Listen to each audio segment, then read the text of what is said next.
night. So it looked like Larry was calling home while he was out and about doing his dastardly deeds. Maybe it looked like that.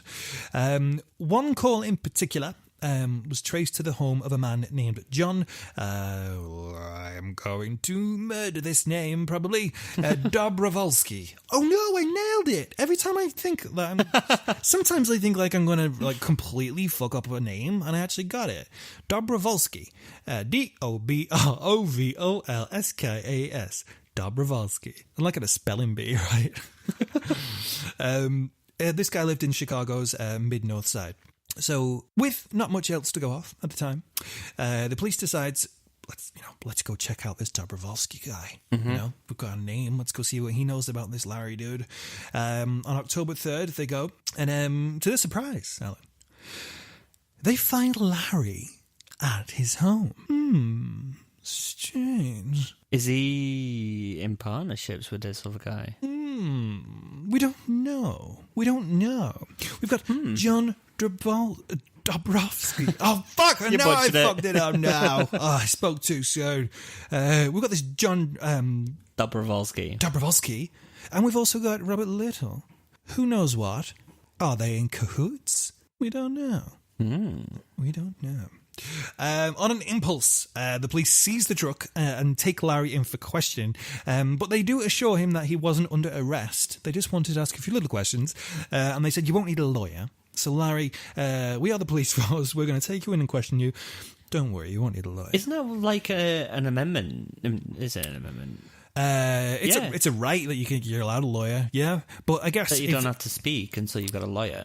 You have a right to remain silent. You have a right to, I don't know, whatever they say in the movies. Yeah. Dead or alive, you're coming with me. That's RoboCop. That's a different one. There was no RoboCop in this story. What were we saying? Yes, okay, so they said that he didn't need a lawyer. So the vibe that I'm getting from it is that they've taken him in. They've not denied him a lawyer, but they've just said, don't worry, you won't need one. So it's as if, like, you know, the police want to ask you a few questions. You may not initially go, I demand a lawyer before I speak to you. You're not going to waste your time and money on a lawyer if they just a few questions. Because that would make you look guilty. Suspicious. Yeah, definitely, yeah.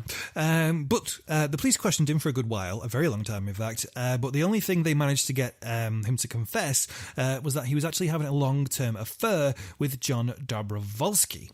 John Dobrovolsky, by the way, was a married man with children. Okay. So they ask him a whole bunch of questions. They get very little out of him. And then at 4:40 a.m., they release Larry. Because they don't really have... they've tried to get as much as they possibly can with him, but there's nothing. There's no budging this guy. But they don't give him his truck back. So they're like, yeah, we want to have a little further look at the truck, though. So you can go, but we're going to keep the truck. Larry took the morning train back to Chicago to John Dobrovolsky's home. Right, okay. Yeah, so he's released once again at 4:40 a.m., which is really, you know, it does sound like they kept him a long time. I mean, to keep him until 4:40 a.m., that's exhausting. Seems like an unreasonable time to keep someone till, right? Especially if you're just having a few mild questions. Yeah. A few mild questions, I'd be like, you know, maybe 5 to 7 of the evening, 5 to 7 p.m., maybe. That'd be fine. Or a couple of hours in the afternoon, but not till 4:40 in the morning. What time did he go in? I don't know the time he went in, but I don't know why they would decide to go, you know what I mean? The police, if you're just having a few little questions, the police won't be knocking at your door at 2 a.m. in the morning, right? Yeah. They'd wait another time. So yeah, he goes back to this John dude's home, and shortly after his release, 2 mushroom hunters, which I don't know what kind of job that is, but apparently it's a job. I presume it's where you just go pick harvest mushrooms, right? But the mushroom hunters sounds like they're sort of tracking them down and finding them. I don't know, maybe. I guess you are in a way. Tracking down the mushroom? Yeah, so you can look which ones are the good ones, so you're hunting for the good ones. I guess, yeah, like hunting for truffles. Yeah. Yeah, hunting for truffles. Don't pigs do that? Yeah, little pigs.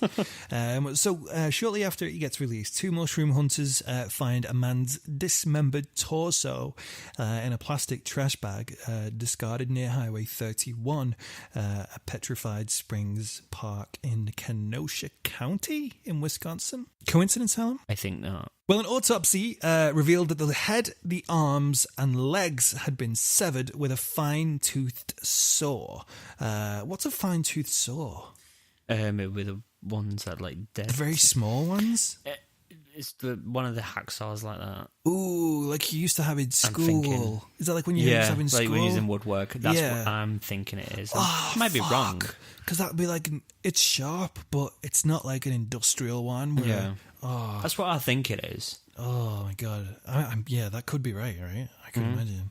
Then again, would that be too small for your body? The bones are pretty You can thick, saw right? through wood, so... No, that's true. I don't know. I think bones are stronger than wood, right? I don't know. Depends on the wood, I guess. But yeah, the weird thing about this one, Alan, was that this particular torso had also been drained of blood. This is a new thing, right? Oh. Drained of blood. That's a pretty crazy thing, right? That sounds a bit... Vampiric? Culty. Well, to add on to that point you made, Alan, although there were severed parts, the severed parts were never found, X-rays identified the victim as 18-year-old Eric Hansen, who was a street hustler from the St. Francis area in Wisconsin, and he was last seen alive in Milwaukee on September 27th. There are other weird things as well that go on, which and some of them do sort of connect a little bit more to that culty thing that you mentioned before. I don't know if this one is one in particular. I'll just have a quick look through. Okay. So there's another murder. There's farmers who are ploughing a field. They find skeletal remains of an unknown victim in Jasper County. The bones they noticed were notched by knife wounds, so obviously the person had been stabbed. Then 4 days later after that, more interestingly maybe, there was a number of bodies. A few men stumbled upon what they described as a private graveyard, which was eerie. So it's a lot of bodies. Apparently, a long abandoned farmhouse outside Lake Village, Indiana, and there was 4 victims in total who were discovered in various states of decomposition. So they've been there a little while. So it was in various states as well, so I presume different at different times. Yeah, they weren't sort of like all gone in one. Yeah. So they've been there at different times. 3 of them were white males planted close together, and there was a black victim who had been separated from the others on the far side of a tree. So I don't get... That's like... There's got to be something to that, right? That story sounds familiar. Have we mentioned that before in the past? No. There has been similar stuff before. Right, okay. But not this thing. A lot of these people, which is really crazy, like, there must be like a shared morbid creativity, I guess would be the word. Because a lot of them seem to have a lot of the similar ideas about things, and they do seem to do a lot of the same things. Yeah. Right? But yeah, there's obviously something in that, but I couldn't find any explanation to it. I don't know what the explanation to that would be. With the 2 people are separated. Inside the barn, though, and this is that weird thing about the possible culty thing. Inside a nearby barn, detectives found a pentagram and an inverted cross painted on a sagging rafter.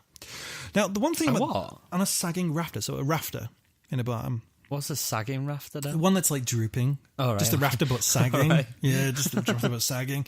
So the weird thing about this is, and I don't know if these are this guy. I don't know. It sounds very different. Yeah, I don't know if it is, because it's so different. I mean, the fact that these are multiple people in the same area, he's not yet put people in the same area. I mean, same vicinity, right? Yeah. In terms of miles. Yeah, it just seems off. But not... Yeah. Sorry, those fireworks are doing my head in. There's so many of them all in one That's go. why I said a disclaimer. I'm so sorry, people, for these stupid fireworks outside. That's why we get filming on the Monday. It's this... Why do people celebrate this anyway? Are we celebrating the fact that he tried to blow up the Houses of Parliament, or are we celebrating the fact that he got caught? I never know. I think we're celebrating that the fact he tried got to caught? blow it up. Why would we celebrate that, though? That's like a criminal. It's like celebrating a terrorist. But I thought it was like Robin Hood, though, wasn't it? No. Well, I guess his intentions were pure to himself, but every terrorist's ideals are pure to themselves. They all of them think they're doing something good. I thought it was kind of like the steal from the rich and give to the poor sort of thing. That's what he was going from with it. I know it wasn't exactly I think that's like the stealing, romanticized version of it that's featured in movies and things sometimes. But I don't know. I think he was just a terrorist, right? So I never know if people are celebrating the burning of him and the fact that he got caught, or if they're I celebrating. think maybe they are, because you get the Guy Fawkes. Yeah, where they burn him. Yeah. But people just use that as an excuse to beg. Oh, Penny for the guy. Penny for the guy, sir. The, Penny for the guy, the sir. American people that are listening to this won't have a clue what we're on about. Yeah, they will. They've seen V for Vendetta before. If not, just Wikipedia Guy Fawkes or Bonfire Night. That's like, the gunpowder plot, right? Yeah, Just gunpowder plot. Wikipedia it. It's all there. Penny for the guy, sir. That's not what they say. It's very Victorian. Dickensian. Penny for the guy, sir. No, it's more like, have you got a couple pounds you can spare there? Gotta quit. Would you have like a basketball with in a hoodie? Yeah. Then you go, no, sir, I've got no money. And you go, fuck off then. It's like, there's like 2-year-old, not maybe not 2-year-old, like 6-year-olds going, fuck off, you stinge. And it's like, how very rude. We're digressing. Get on my mule and turn love. So yeah, before we digressed, the pentagram thing is a little spooky, and a little strange, and a little out the usual for Larry. Which is why I'm really suspicious whether or not it is him or not, and we'll get to that a little bit later on as well. Actually, maybe. Okay. So, 2 of the victims would remain nameless forever. They would never be known. Is that because the bodies were so messed up? Yeah. But the others were identified as a 22-year-old Michael Bauer and 19-year-old John Bartlett. So both these guys are really young. A lot of these guys are actually really young, right? They're all sort of in their 20s and stuff. They're not. Yeah. It's horrible because they've got so much. I mean, obviously, murdering at any stage of your life is terrible. But when people are young like this and they've got so much ahead of them, still, it's just true. Yeah, it just makes it true. go, fuck. I bet they could have done such amazing things with their lives if they weren't fucking taken by someone horrible. Yeah. I suppose the only good that really came of those bodies being found was that with the news of those discoveries, 2 actual surviving victims of the killer came forward. Oh. So they'd heard about these bodies being discovered, and they were like, okay, time to come forward with this, because this is not, I don't know, maybe you would have rationalized it with yourself, like, this guy tried to be a bit violent with me one time, it's done, it's over and done with, I've survived. But then maybe when you hear that this is, other people might be in danger as well from it, or when you hear people have been in danger from it, maybe that's when you might be like, okay, I need to step the fuck up and speak up. No, yeah, I agree. The first victim that came forward was a guy called Ed Healy, who wrote the police from West Virginia. He recalled that on the night of June 1st, 1980, Larry Eyler handcuffed him for sex, then beat him for an hour and threatened him with a shotgun. So, yeah, you really should have come forward first thing with that, really. But I don't know. Again, it's that thing of it's like, you're admitting to the police in the 80s that you're gay. Yeah. I don't know what the circumstances were in that particular region, but it's probably not the greatest. They're probably just thinking, wrongly so, but I've survived. I'm fine. I've survived. Yeah. I've learnt my lesson. I'll just keep myself to myself. Yeah. Thank Christ that nothing worse happened. But obviously you need to speak up in those situations, The other guy was a guy called Jim Griffin, who was from Chicago, and he managed to identify Larry as the man he'd taken home for sex on November 30th, 1981. At Jim's home, Larry had apparently turned violent, beating Jim with his fists and threatening him with 2 knives and an ice pick. An ice pick, man. Whoa. Do you also remember a guy called Craig Townsend from part 1? The guy who was beaten up and then taken to hospital, and then ran away from hospital. Yes. Well, the police actually, at this particular point in time, managed to find Craig. This was on October 26th, 1983. And Craig actually was very happy at that point in time to record his account of the entire attack that had happened earlier.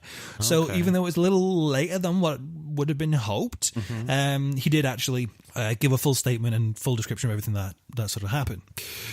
While all of this was going on, with these people coming forward and giving their stories about Larry Eyler, authorities were gathering up as much physical evidence as possible. So they knew that they couldn't just go off the word of these guys alone. Yeah, they needed some hard evidence to put the hammer down. Get him behind bars for Yeah. good. FBI lab technicians found human blood, which was type A positive, on the knife that was removed from Larry's truck. So that knife that they found earlier, they actually ran blood tests on it this time to Okay. see what the type was.